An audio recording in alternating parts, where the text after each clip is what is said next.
I'll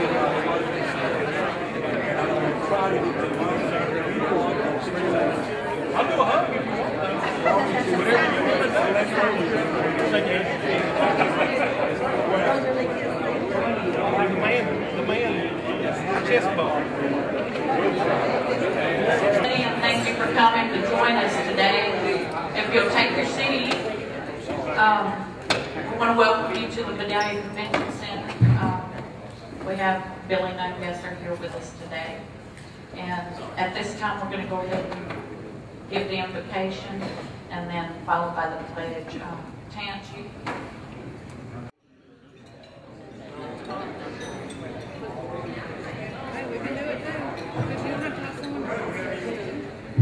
If you'll just continue eating your meal, I'm going to ask Sherry to come up and introduce the Lieutenant Governor.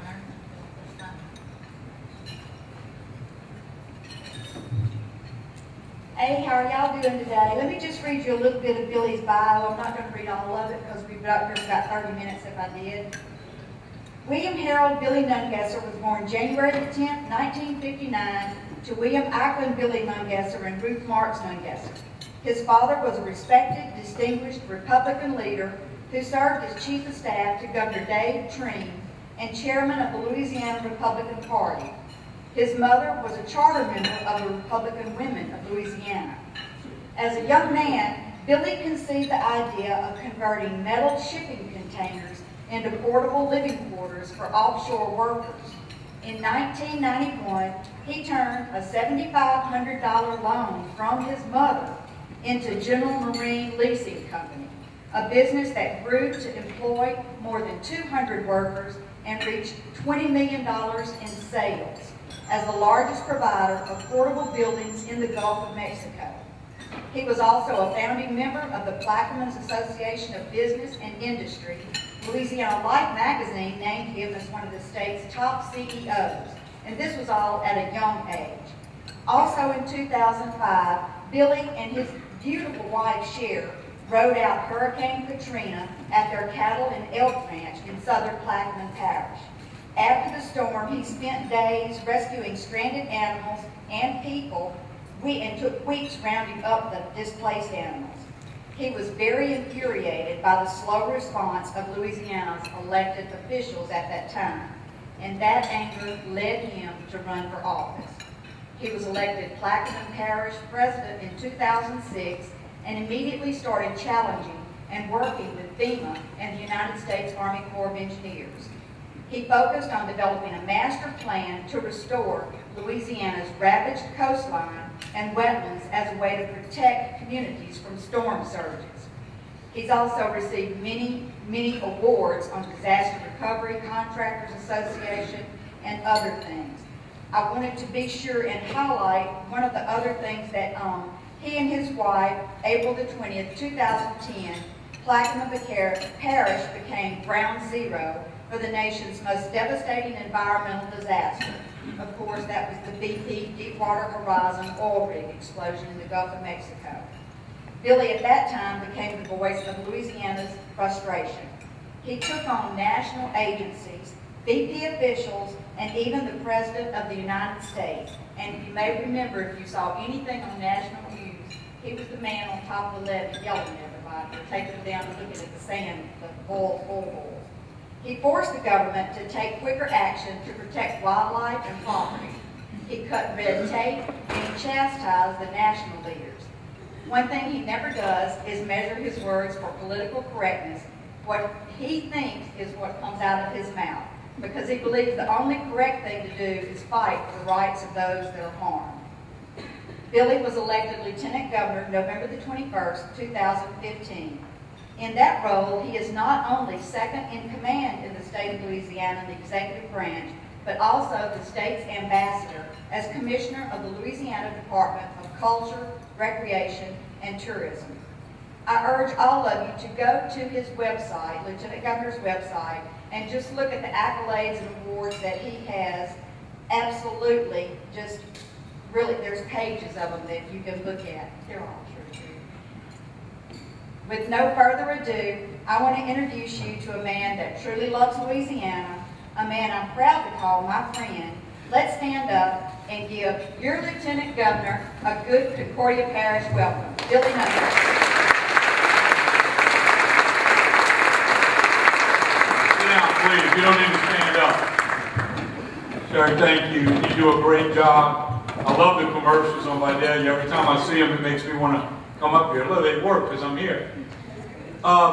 Thank y'all so much for having me here today. And before I get started, I want to recognize a couple people. Josh Only. Josh is working with me in Baton Rouge, and I thank you, Josh, for coming aboard. This is his hometown. He's from here. So glad to have you working. And Robert Barham. Where's Robert at? Robert Barham, I want to thank you for taking the secretary's job to help me deal with the legislature, but also the head of state parks, and really appreciate both of you and what you do, and I just want to thank you. And it's great to be here with all of you today, and if you would allow me to recognize one other person, Amanda Taylor, who runs the best library in the state, and that's very easy to say. I tell you, I wasn't very welcome at the library in my earlier days because I talked too much. And but I got to tell you, your passion and love for the library system in this state and what you've done, I can't thank you enough, and I'm just proud to work with you. So thank you for what you did. I'd like to start off and give you the bad news first, and talk a little bit about the budget that we're about to deal with in Baton Rouge, or dealing with now in the second special session.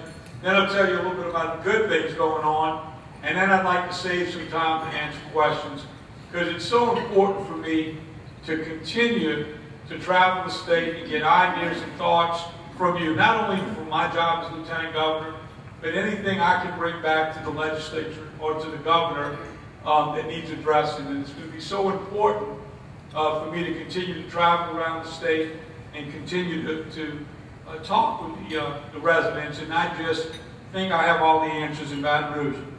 We are right now, as of today, as of about 15 minutes ago, we're still looking at a 15% cut in all the departments under tourism. At state libraries, state parks, Coda Field, the tourism budget, the state museums, and everybody's got to give a little bit this year. But the reason it's such a devastating blow to the Lieutenant Governor's office, for the last 10 years, over $160 million has been cut year after year after year from the Lieutenant Governor. 164 positions have been eliminated. So while many departments in the good years got extra money and they need to cut back, the Lieutenant Governor's office has continually suffered cuts. Now, I learned very quickly after getting elected, I had to go sit down with the governor, and we had lunch, and I reached across the table and I said, Governor, congratulations on winning, and you have my word, I will not be running against you in 4 years. And the only way we can have a good working relationship, do what's best for the state, I felt if I took that off the table. You see, for the last 10 years plus, it seems like every governor has cut the Lieutenant Governor's budget. And the only natural thing is because of the political competitiveness there.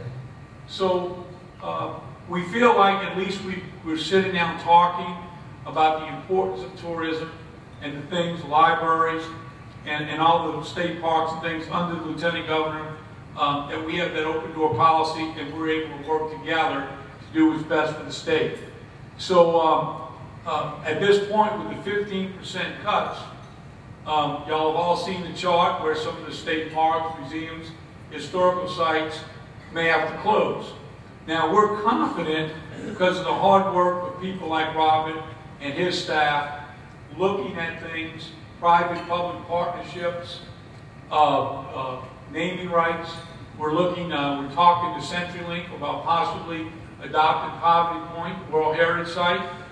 So we're thinking outside the box and looking at anything we can do so we don't have to continue to go to the taxpayers to get that money to keep our facilities open. You know, I mentioned a minute ago the Codafield program, the French immersion program, which is so dear, especially to the Lafayette area and pockets throughout the state, that French heritage is so important. The arts programs under Codafield has been zeroed out from over $5 million. The budget for the last few years has been zero. We have funded all those programs, all those art programs that are valuable throughout the state. We've funded through the Lieutenant Governor's tourism budget, the money we use to market the state. So we've taken tourism dollars away from bringing people to Louisiana in an effort to keep some of these vital programs together. Now, a lot of people in Baton Rouge don't even understand what the arts do and the value it is to the state. And I got to be honest with you, getting into this office, I didn't realize how much talent we have in Louisiana. I had the great honor of going to a luncheon that was set up by the past Lieutenant Governor for the Grammys. And out there we recognized our 18 nominees this past year. We had 2 winners, John Clary and Buddy Dodd, each came home with a Grammy. But more importantly than that, we had an educator from North Louisiana, a young lady that was in the top 10 for Educator of the Year. The last 3 years in a row, she's been in the top 10. Now that's pretty special for a state our size.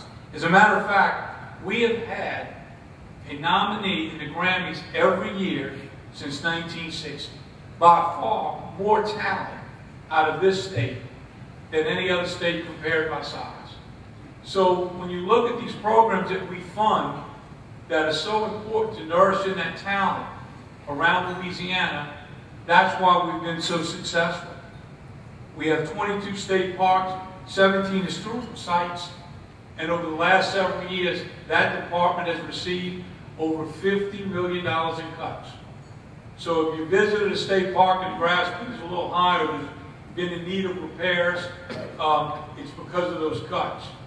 So thinking outside the box, naming rights, partnership, we're looking at one state park about the possibility of putting a hotel there. Anything we can do, there's nothing off the table when we can bring those state parks back into the great shape they need to be. We don't need people leaving Louisiana talking about the bad things. We need them leaving saying, telling their friends and family, you got to go see this beautiful state. And that's why it's so important that we get put our best assets in tip-top shape to put our best foot forward. I'm also in the museum system, and I know there's a lot of great museums around the state that are struggling to keep the doors open because of local funding. The non-museums under my jurisdiction, same way. Over the years, they've received several cuts and in great need of repair. But there again, we're thinking outside the box. We're looking at selling some of the storage facilities where we store art. We own a building in the middle of French Quarter, 4 stories, it overlooks the river. And all we do is store art in there. We don't need to be storing art in the middle of French Quarter. So we're going to sell that building and look to bring in revenue that we can use to repair some of the other facilities. The state library system has done wonders with the major cuts they've received over the years. And where they are right now, the services they provide, and when we go across the street in Baton Rouge to the legislators and explain the importance of what the library system does, so many of them don't even know. They don't understand that 6,000 people a year with disabilities get the services of the libraries. We help the blind with Braille books. The internet service in so many towns and communities around the state, that is the only place that kids can go to get on the internet.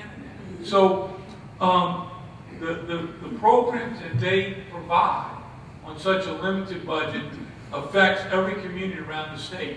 And it's my job to make sure that the legislators throughout the state understand the importance of all those programs. Another area that we've been cut back on is Volunteer Louisiana. Now this program is never more needed than it is right now. Because as we saw with the flooding all over the state, many of these people that lived in their home for 50 years and just gave up flood insurance or never had flood insurance FEMA no longer comes in like they did after Katrina and writes you a check. If you didn't have flood insurance, the maximum you can get from FEMA for flooding is about $33,000. That's the maximum. And some of these people in their 80s have lost everything. The only avenue they have to get back in their home is Volunteer Louisiana AmeriCorps and the programs we've been able to put together with over 30,000 volunteers throughout Louisiana that have given up their time to go help these people get their homes and rebuild. So that program, which receives federal funding through AmeriCorps, is so valuable, especially in Louisiana, where we have so many problems with flooding and hurricanes. It's a vital part of what we do to help our neighbors. The one department that isn't hurting for money, and everybody tells me to quit talking about it because pretty soon we won't have money if I keep talking about it. But the Seafood Promotion Board, it was under Wildlife and Fishery. It was moved over to the Lieutenant Governor's office, and we have a pot of money there that we need to spend by 2018. Like I see people already saying, I can use some of that money. But that money, it was put there by BP to promote Louisiana seafood. And we've got to make sure we spend that money, number one, to get the most bang for our buck, but also in what BP intended it for. And there's been a lot of criticism when that board was created about how they spent a lot of that money early on. But from the day I took office through 2018, we've got to make sure we get the most bang for our buck in promoting Louisiana seafood here in Louisiana. And if we do that, we will have an opportunity to get several more grants for promoting Louisiana seafood in Louisiana for years after 2018.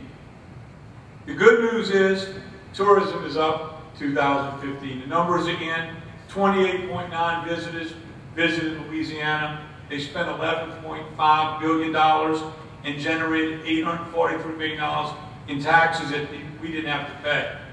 Over 225,000 people are employed in the tourism industry in Louisiana. That's the fourth largest employer in the state. 11% of all the jobs in Louisiana are in tourism.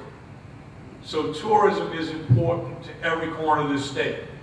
In 2015, 6.6 million passengers came through our airports. And with the new flight we just announced, the direct flight into New Orleans from Germany, and hopefully in the near future, a couple more international flights. That is important to this community. Because the international traveler, when he flies into New Orleans, they have a tendency to rent a car and see all parts of Louisiana. They usually land and go to Florida, Mississippi, Texas, but they have a tendency to venture out of New Orleans and see other areas of the state. And that's where it's a real opportunity in communities like this. They stay longer and they spend more money. I was just, my first trip as Lieutenant Governor, we took a group and we went to Canada. As a matter of fact, 28 convention groups from around the state partnered with us to go promote Louisiana and Canada. It was the largest group to ever travel out of the United States to promote Louisiana. And I got to tell you, we had several events up there with all of the convention people from around the state. And as they got up to speak about each area of the state, that love and passion they have for their community came out. And as they each spoke, I went around to the tables of the convention, booking people that sent people to the United States for tourists to travel. And I sat and I asked, and I said, tell me why you send your people to Louisiana. What makes you want to send tourists to Louisiana? And of course, they talked about the food and the music, but the most important thing that I heard from all those people was the people. The people in Louisiana make everybody feel like their family. And everyone that they had recommended or sent to Louisiana, whether it be a convention or just a tour or just a vacation, they all came back with a story about how nice they were treated, how they were taught how to dance at a Cajun place in Lafayette, or offered a recipe, family recipe. But all the unique stories that I heard gave me such pride. And we have so many great things to sell here in Louisiana. So I just wanted to share that with you, because with all the budget problems in Baton Rouge, we've got the greatest state in the country to sell. And I'm so proud of the people that work in tourism around the state. Much like the library system, they surely don't do it for the money. They do it because they have that love and passion. Each library, each museum, state park, or their town, the historical sites, the Main Street, all the things that are unique to every little town around Louisiana, they have that love and passion for selling and promoting their area, and that's what makes our state so special. A couple other things I want to mention. The IPW, the International Powwow, which June 18th to the 22nd is going to be in New Orleans. That is a great opportunity for all of Louisiana to promote ourselves. We got very lucky. You get a chance to get this convention about once every 25 years, kind of like a Super Bowl. We got lucky in Miami. They're redoing the convention center, so we got a chance to steal it this year. There will be over 6,000 delegates from 73 countries in New Orleans in those 4 days from all over the world to learn about Louisiana. That is a great opportunity for us to promote every town, every city, and all the great assets we have to promote Louisiana. Let me give you a few of the numbers of what this event means to a community when it's held in a state. We can expect this convention to bring to the United States over the next 3 years 8.8 million visitors. It has an estimate on the city it's held in that state to have an economic impact of $1.7 billion over the next 3 years, and over 1 million people will visit the state where this event is hosted.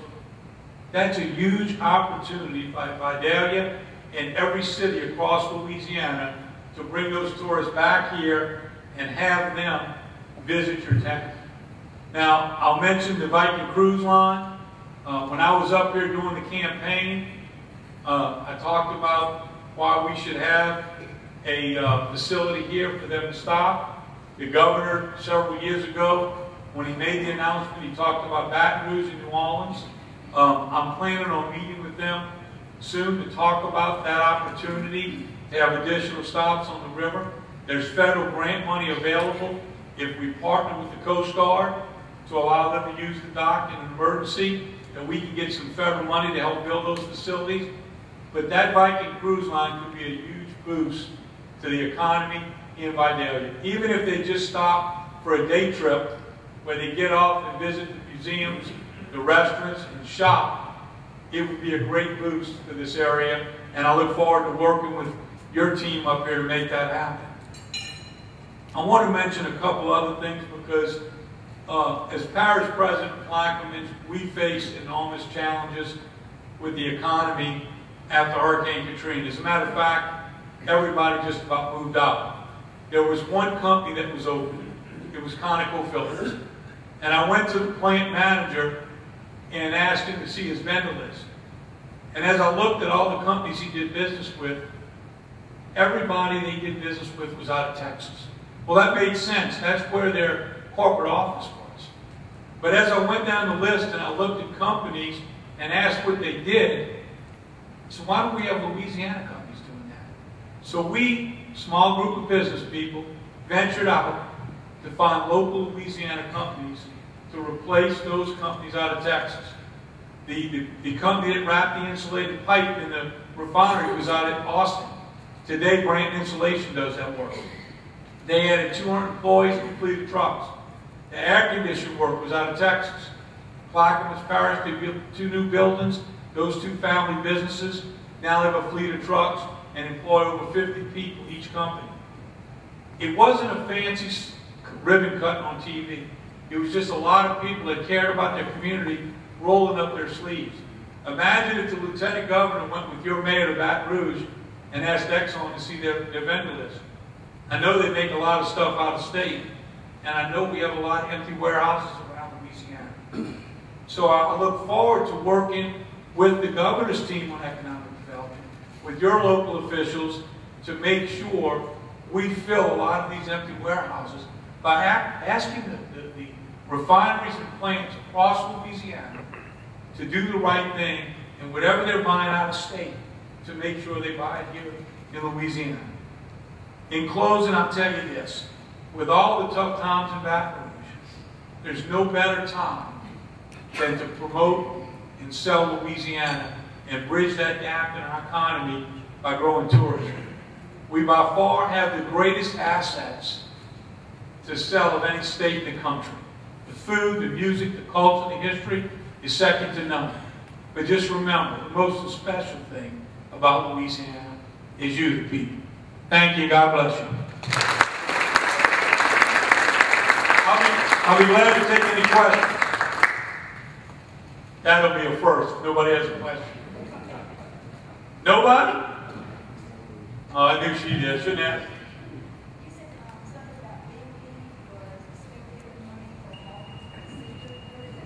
Well, we have a pot of money that has to be spent to promote Louisiana seafood. What we've done with that money in the past is we have used it in some regards to get the people to buy Louisiana seafood in Chicago. Well, we import about 90% of our seafood. We just don't produce enough to market Louisiana seafood out of the state. So we've kind of changed our focus to using that money to help events around the state, bring more people into communities to promote whatever event it is, by also promoting Louisiana seafood.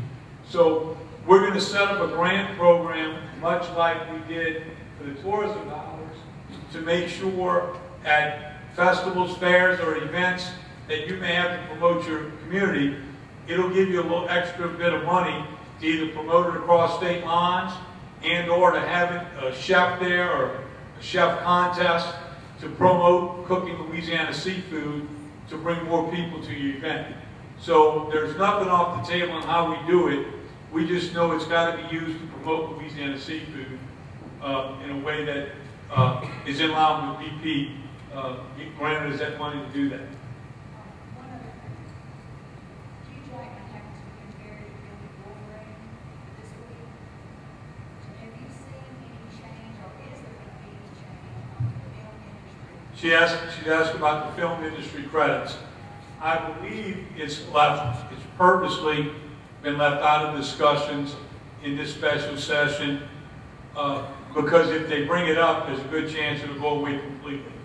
Now, when I was in LA, I got an opportunity to meet with all the producers out there, and I asked them, I said, tell me, how do we fix it to make you come back to Louisiana? And is the limit, and what's the problem? The biggest problem with the tax credits is the uncertainty. Is next year, it may go away. You know, if they get enough votes in the House, they take it away. And here's the problem. When you decide to film a TV show, especially, you have an 18-month pilot. You film the pilot, then you go sell it, then you come back and shoot it. So it's about a three and a half year process. If every year the state legislators can pull that away, how do you plan to shoot a TV show like NCS New Orleans long term? So I started looking around at the other states that have been successful in hosting TV shows. The reason New York has so many, on the third year, they renew it for 5 years. Whether we leave the limits where they're at, increase them or whatever we decide the investment of the film industry should be, we've got to make a long-term commitment to give them the stability that it's going to be there when they go to get the credits. The big producers don't really care about the limit, because if it runs out this year, they can wait till next year to get their money. But will it be there next year at all with the uncertainty in the budget in Baton Rouge? And one last thing that I asked the producers out there, I said, look, I come from private business. It's kind of hard to ask the taxpayers of Louisiana to put up money when they're getting nothing on the back end other than the jobs and the opportunity. How about if we did a partnership For every movie you shot in Louisiana, 1 out of 30 makes it. How about if those ones that make it, you would give us a percentage on the back end? You see, in Louisiana, we've been very lucky. We've had over a dozen hits. If we'd have done that from day one, we wouldn't be having this discussion. We'd be sitting on a pile of cash for our percentage on the back end as a partner in the movie industry. So we opened up that discussion. We've had a lot of discussions with the filmmakers around the state, and hopefully it will be addressed with a long-term solution in next year's session. I don't see it coming up. It's not on the call for this session, and for a good reason. If you've got to choose between tops, hospitals, and movies, they didn't want to fight that battle in Baton Rouge this year because they probably would have lost. But it is a valuable industry, but it's got to show a return on investment to all of us. And I think that partnership is something we really need to discuss further, because anybody would be willing to take that chance if on the back end we were going to get a percentage. And if we have the kind of run we've had in the last several years, it would be self-funding itself today. Thank y'all so much.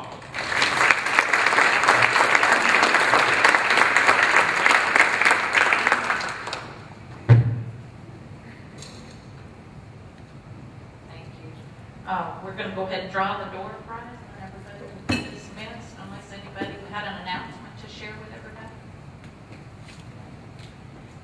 Door prize ticket. And you'll have to meet me in the visitor center to get the door prize. It's at the visitor center. The last four are 3058. You didn't tell me what it is. It's scared. Okay. Okay, great. We'll have it at the visitor center after lunch. And thank you, everybody. We're glad you came today.